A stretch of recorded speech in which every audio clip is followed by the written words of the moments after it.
Wake up. Wake up.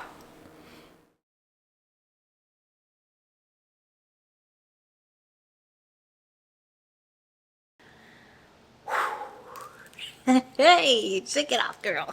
Today is the day that I tell my story. Here we go. Here we go. Here we go. Here we go. Here we go. Pump it up. Ah, did I put deodorant on? Okay, I did. Hi. I have thought about doing this video for a while now. And part of me tried to talk myself out of it. Part of me was like, who's going to listen to this story? As I sit in my home, that gives me so much peace. As I sit and think about how could I give back to you, Lord? How can I be a person that holds the torch for your message? And he told me, well, tell your story. Only you know your story and only you can tell it best. So it was the summer of 2011. I was in my second year of college, going into my second year of college, going from being in a community college in New York City to finally getting my dream fulfilled. Leaving my home and dorming and having my own life, my rules, just me, my friends, just dorming and having all the fun in the world. I transferred from my local community college and I went off to a state that wasn't too far from home, only about an hour and 45-minute train ride. Before I started, I was feeling a little strange. I noticed my appetite just wasn't as strong as before. And girl, let me tell you, I have an appetite.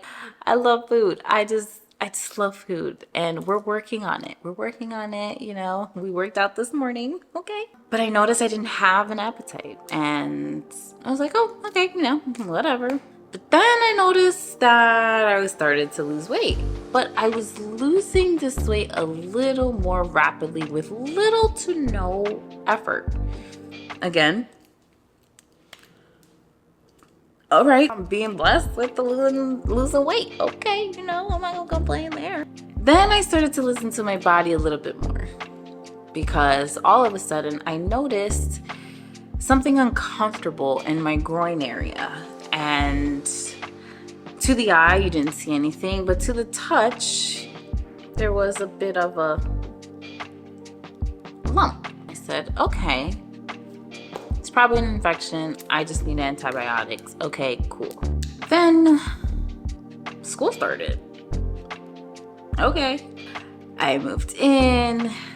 I was just feeling the best. Met some friends. I rushed for a sorority, Delta Phi Epsilon. Hey girls.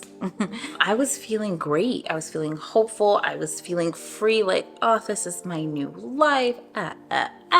Everything was just rainbows and candy cane. My mom was like, you need to take this a bit seriously, this lump that you're feeling. Let's just make an appointment. So I finally made an appointment with my family doctor. And after some tests, she said that, you know, I want to refer you to an oncologist. No real bells were bringing off like, okay, oncologist is a cancer doctor, Nancy. Nope. I am in my false reality of everything is fucking perfect. Girl, so nothing is just sticking at this point.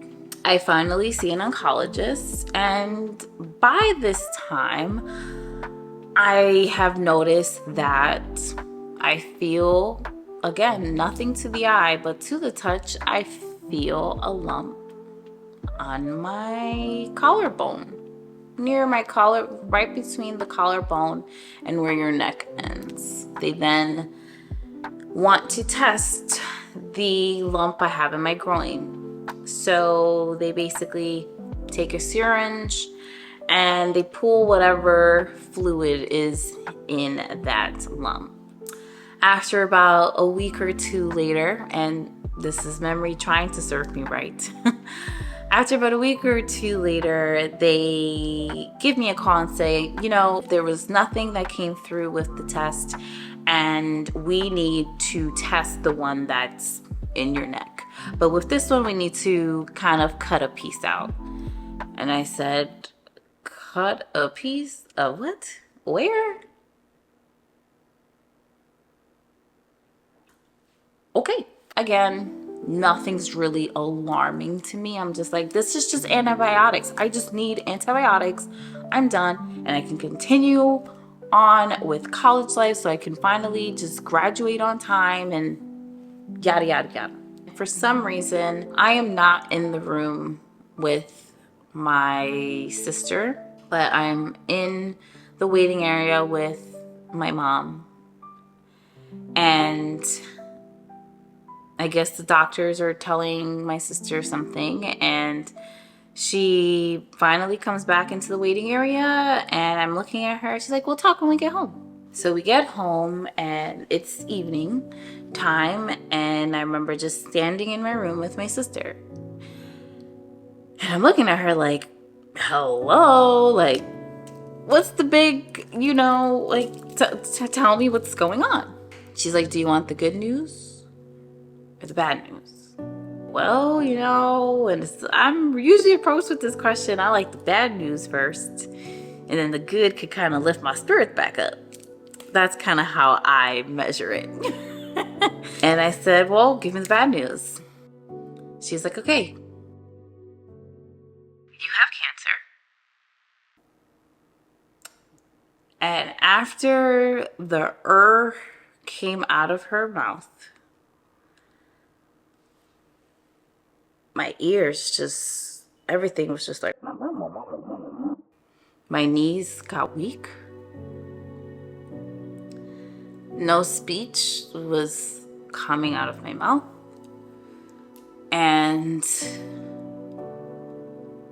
I just finally remember her saying, but the good news is it's curable. And I finally looked at her, I'm like, so what does this mean? Like, I have to do chemotherapy and I'm gonna lose my hair. What? What?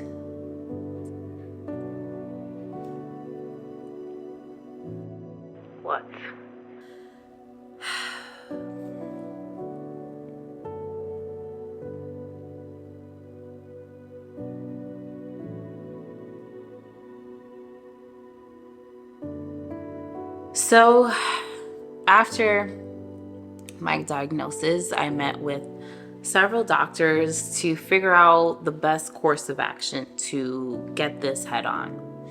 So the doctors who did the biopsy of the lump that was on my neck suggested, hey, you can still go to school, because I was very adamant that I still need to go to school. I have exams. Like, reality was not setting in yet, but I wasn't well educated on what this diagnosis really meant. And I wasn't really hit with the real truth of what was going on and what was going to happen going forward. Those first set of doctors said, hey, yeah, we can give you chemo every 2 weeks and you can still go to school, even though I went to school out of state. So they said, yeah, you can travel to school, do the things that you normally do, and we'll give you your chemo every 2 weeks.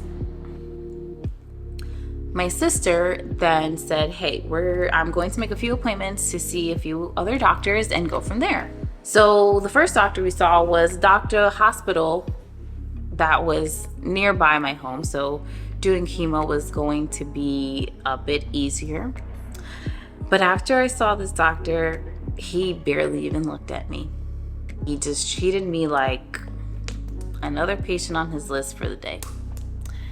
And there was no connection. And I was someone, even early on, that connection meant everything for me. My sister was like, well, I have one more doctor for us to see, but it's downtown. And I was like, wow, I have to take the train to go to chemo. I'm like, ugh, it's not really ideal.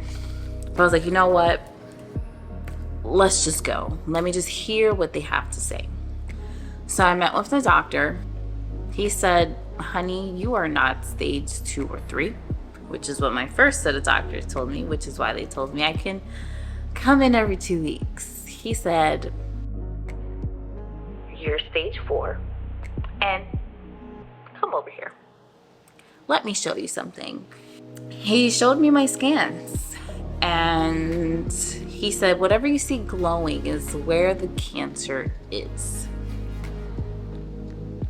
I see some blotches throughout my body, but then I see my spleen glow. He said, it's all over your spleen. And you see those 2 big lumps in this area? Well, this is your lungs, and you have it in your lungs. All over my spleen and in my lungs. This was more serious than I thought. And he said, school? School? You can't go to school. We gotta pull you out, baby girl. Okay. This man is literally destroying my life with every word he speaks. But this is now 20-year-old me. But not thinking, as I sit here today, I'm like, this guy was just giving me the real and wanting to save my life. I had stage 4 Hodgkin's lymphoma that spread all over my spleen and sections in both sides of my lungs. And then the chemo started. Very aggressive chemo. I had to leave school, and I was so disappointed. I cried. It's like, my friends, I just started a sorority. I just got into a sorority. You know, I'm building something here. Something I didn't have in New York. But my health came first. My life came first. For a few months, this was my life. There was rules I had to follow. There were things I couldn't do. Things I used to do I couldn't do because my immune system is compromised. Throwing up, passing out, not remembering the last few minutes because I blacked out. Extremely tired. Bone pain that felt like bolts of electricity running through your veins and in your bones and in your joints. And then they saw my cancer was diminishing very well. And they said, I think you're ready to be a part of this experimental treatment. And I was like, okay, well, tell me more about it. My hair would go back. It wasn't going to be an aggressive chemo. I would probably be able to go back to school. So those words were just like, yes, let's do it. I'm game. All was just going so fucking well. Then we had to, have to do some updated testing to see what's going on with the cancer. And nothing happened. In fact, it started to grow a little bit. So this false sense of hope really got to me. So we asked, doctor, what's next then? What came next was something that I would never imagine. So what's next, doctor? Well, we're going to have to do a stem cell transplant. However, there are risks involved. You can get leukemia within a year of having the stem cell transplant. There also is risk when it comes to fertility. When you are ready to have children, it may not be something that you can do naturally. So with the stem cell transplant, I had to undergo 2 rounds of something called augmented ICE. And the reason, out of all the treatments I received, I remember this one in particular because this one was the most damaging to me physically and mentally. Our memories are a compilation of our most happiest, joyous times in our life, but is also combined with our most traumatic experiences. That's how we are able to remember things that happened 10, 20, 30, 40, 50 years from now, because they're tied to significant moments in our life. It's a chemo that you need to be in the hospital for about 3 days. And with those 3 days, you're receiving chemo around the clock. Your body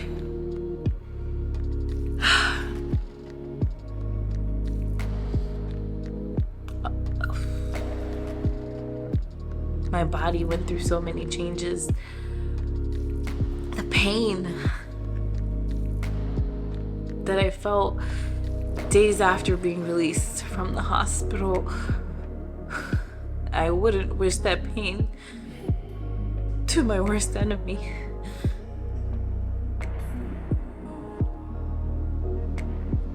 And I had to go 2 rounds of that.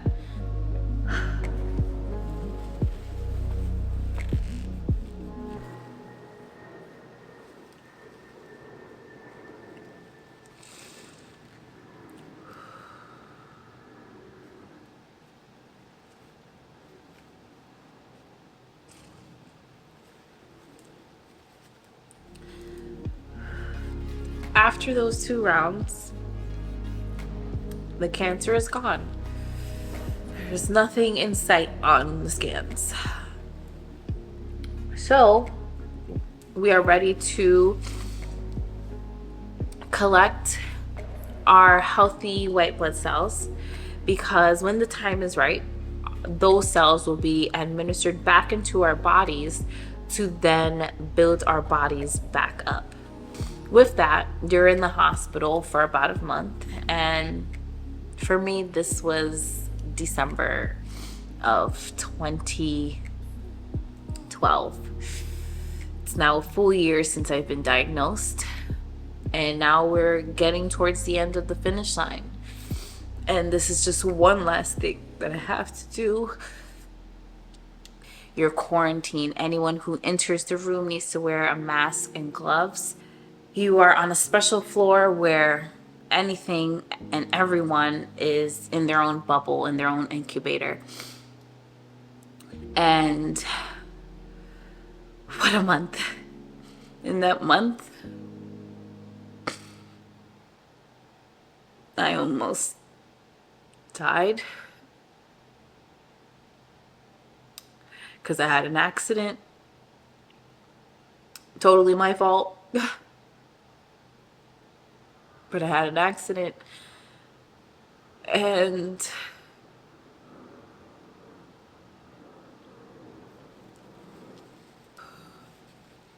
only by God's grace did I come out of that okay and unscathed.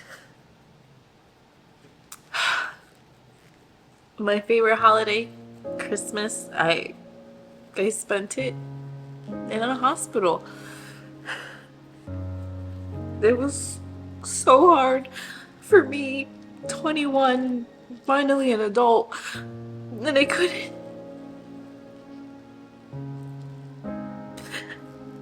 couldn't live my life, but I knew they will all be worth it. I have many birthdays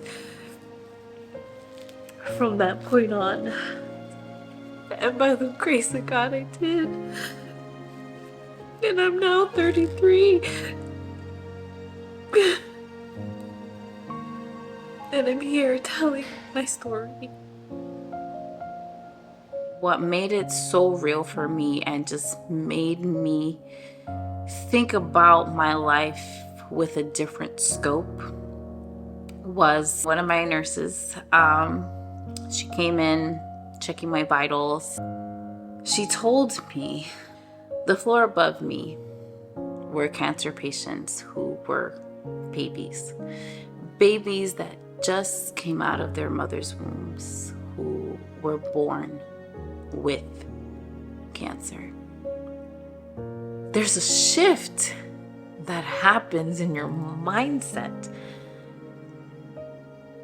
that says, wake up. Wake the fuck up.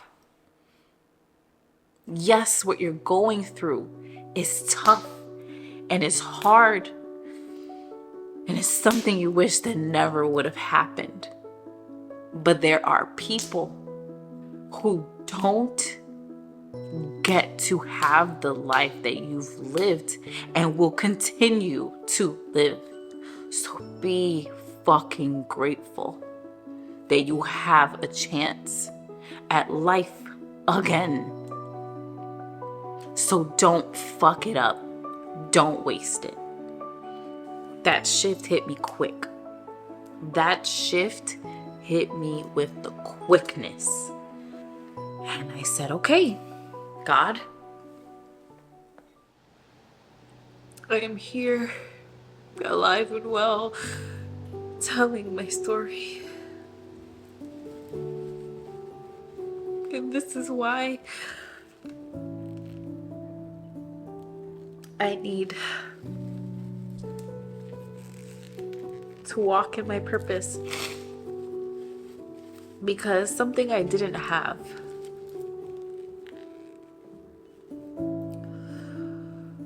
was a support system to be able to speak to young females who were my age, to talk about the things that I was going through, the changes that were going on in my body. I couldn't speak to anyone about that. And yes, you have your family, you have your friends, but they're looking at you hopeless, going through their own turmoil. And how can I add on to their own pain by talking about the realness that is going on with me?